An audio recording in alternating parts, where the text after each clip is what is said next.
खनि जांच बेले ओएमडीसी खनिरू 7000 मेट्रिक टन ओजन खनिज पदार्थ जबत।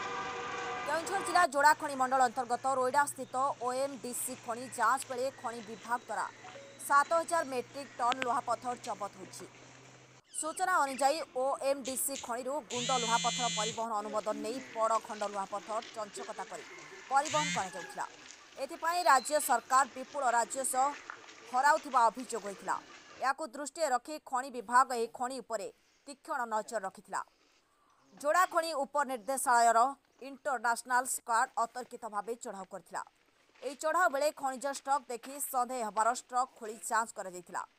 जांच बेले गुंड लुहापथर भितरे बड़ लुहापथर थिबा देखिबाकु मिलिथिला। परे विभाग नथिपत्र एवं स्टक बुक जांच करा जायथिला। स्टक बुक रे बड़ लुहापथर दर्शाई नथिबा देखि खनिरो 7000 मेट्रिक टन लुहापथर जबत करी आहार संपूर्ण कागजपत्र खनि कर्तृपक्षों विभाग मागिथिबा जଣାपड़िछि। किछि परिवहन ठिकादार एवं संपृक्त खनिर किछि असाधु कर्मचारी मिलमिशि एभଳି बेआईन कारबार रे लिप्त थिबा अभियोग करछन्ति स्थानीय बासिंदा। एहार एक उच्चस्तरीय तदंत राज्य सरकार करबा पई दाबी होइछि।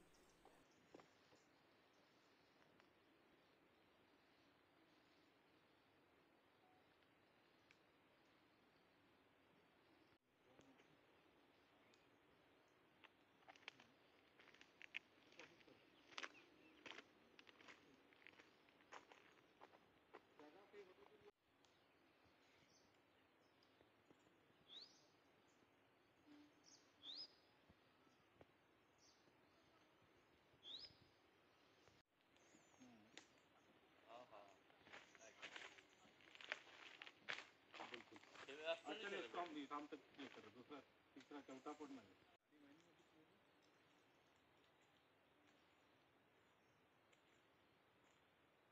यही सब ऐसे मौसम देखने जाता है आदमी जानता होगा।